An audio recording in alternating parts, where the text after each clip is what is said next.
In the 16th century BC, the Hittites mentioned a land to their east called Hayasa Azi. The name of Hayasa has long been linked with the Armenians, namely due to the similarity to the Armenian self-appellation Hay and Hayastan, the native Armenian name for Armenia. But is there really anything linking this mysterious Hayasa Azi to Armenians? Unlike other ancient peoples of the region, such as the Hittites and Hurrians, there are no known archaeological sites definitively connected to the Hayasans, nor are there any primary texts from them.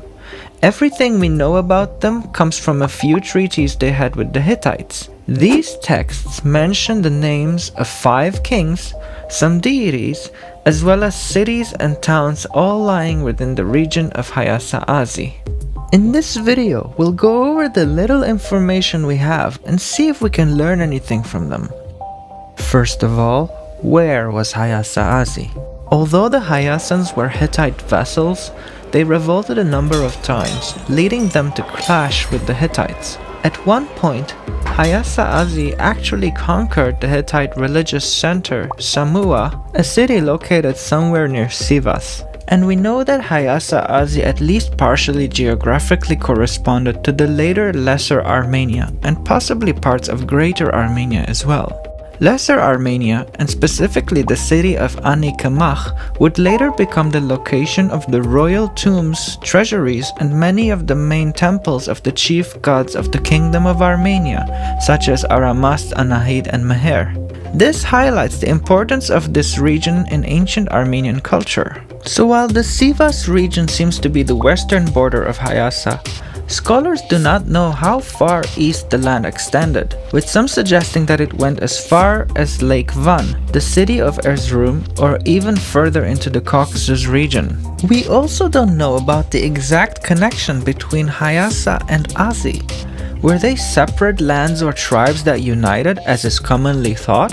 Or was Azi simply a region of Hayasa, as others have speculated? Or did they have a different relationship? As we have no examples of writing or archaeological sites from Hayasa Azi, it's hard to say with any degree of certainty. However, we do know that during the middle of the 2nd millennium BC, there was an expansion from the South Caucasus westward into modern Turkey. Ceramic wares connected to the Trialeti Vanatzer culture appear as far west as Erzurum by the 1600s BC.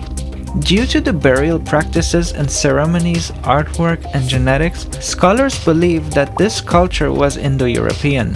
So we have a likely Indo-European culture which expanded from the Caucasus and modern Armenia into eastern Turkey, and within a couple of centuries of this expansion, the Hittites began leaving texts complaining about the pesky Hayasa Azi. From Hittite records, it seems like they viewed their eastern neighbors as lesser than them. In one treaty, the Hittite king Shupiluluma I called the Hayasan king Hakani a lowly dog.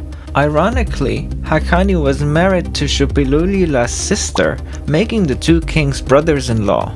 With the family drama out of the way, it could be worth looking into what the name Hayasa Azi itself means or where it comes from. While little is known about what language or languages were spoken in Hayasa Azi, there does seem to have been the presence of an Indo-European language other than Hittite or its closely related languages. In fact, if we look at the surviving people and place names associated with Hayasa Azi, it is possible that Armenian was one of these languages. Let's start with the name Hayasa. Asa is a Hittite and Luwian possessive suffix, so Hayasa could mean high's land in Hittite, which is essentially the same meaning as the modern name Hayastan. Scholar Vartan Matyossian extrapolates that Azi was the actual name of the Hay's domain. According to him, Hayasa Azi may not have been a confederacy of two separate lands, but rather a Hittite translation of the Armenian Hayot's Azan, literally saying Armenian tribe. Armenian writers in the early modern era placed a region called Azanzik in the same region that Azi is believed to have been located. This could be an Armenian form of Azi. One of the most popular theories regarding the origin of the word Hai is that it comes from the Proto-Indo-European word Heos or Aios, meaning metal. And nearly a millennium after Hayasa, the ancient Greeks referred to a people living in this general area called the Kalibis, whose name means iron steel in Greek. The 1st century Roman geographer Pliny the Elder wrote about a people in this area called Armeno-Kalibis. Armenians were also mentioned in Xenophon's book Anabasis, living in the regions around Lake Van. So perhaps the Armeno-Kalibis were Armenians living in northern or western areas. Centuries later, a city called Iya was mentioned by the Urartians in the area of Lake Childir, Turkey. It is possible that this was a memory of the name Hayasa. This might be a good time to start looking at some of the city names of Hayasa Azi. The ancient Armenian city Ani Kemach, now called Kema in Turkey, was called Kamacha by the Hittites and placed in Hayasa Azi. According to prominent linguist Haracha Ajarian, Kamach could come from Gamach, the Armenian word for skeleton. Perhaps this referred to the city being the location of the royal tombs as later Armenian kings buried their dead there, or that it was one of the main cultic centers of the goddess Anahit. Interestingly, a Georgian scholar, Georgi Leon Kaftaradze, says that an old Georgian name for Armenians was Komechi. This could mean people of Kamach. Incidentally, the modern Georgian name for Armenians, Somechi, may come from the city on the border of Hatti and Hayasa Azi, Samua. If it does, Somechi could mean people of Samua. Another city name of Hayasa Azi which could have been Armenian is Arhita. The Urartians, who appeared 400 years or so after Hayasa disappeared, mentioned a city called Archi. Archi in Urartian would mean land of the Ar tribe, and likely corresponds to the Armenian Harg. However, it is possible that Arhita was a Hittite name. Arhi meant boundary in Hittite. The city of Ingalova may have been the important Armenian religious center Angertun. Another Hayasan city name, Arzia, may derive from Arzat, the Armenian word for silver. According to Moses of Chorin, the Armenian patriarch Haik was the son of Togarma. Scholars have long believed that Togarma may have been a mythologized version of Tegarama, a city mentioned by the Hittites. Some scholars have placed this city in the Sivas region or in the eastern Cappadocia area. This means that Tegarma was in or near Hayasa Azi. Next, let's look at some of the people's names from Hayasa Azi. We mentioned previously that one of the kings of Hayasa Azi was named Hakani. The other 4 surviving Hayasan royal names are Garani, Muti, Ania, and Maria.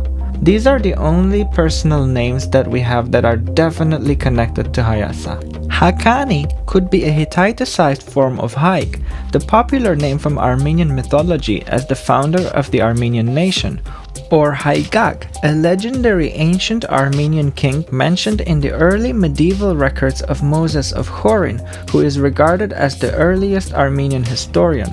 Alternatively, a different translation of the name, Hukana, could be related to the word for grandfather Huha in Luwian, an Indo-European language closely related to Hittite. Likewise, the name Garani has been connected to Garanos, a name used by Greeks and ancient Macedonians. As Armenian is generally thought by linguists to be most closely related to Greek and Indo-Iranian languages, it would stand to reason that some ancient Armenian names would be similar to ancient Greek names. It is possible that this name survived into recorded Armenian historiography as the legendary Armenian king Gar, who was also mentioned by Moses of Chorin, or Garen, which is a popular name amongst Armenian men to this day.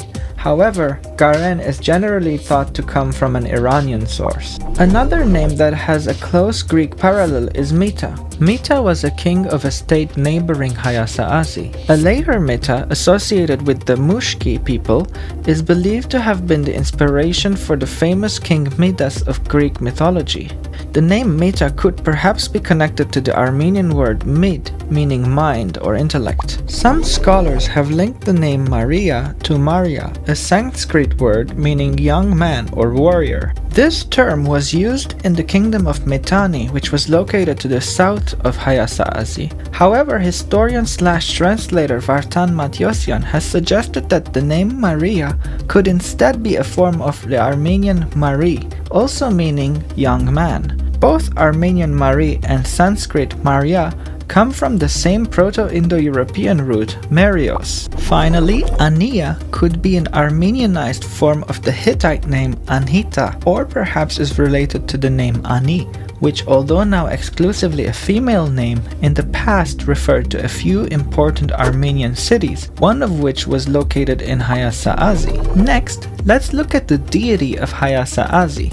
We have the names of several of the gods that were worshipped in Hayasa Asi. Some of their gods seem to have Armenian names or an Armenian connection. The most striking is Unag Astuas, which obviously contains Astvats, which means God in Armenian even today.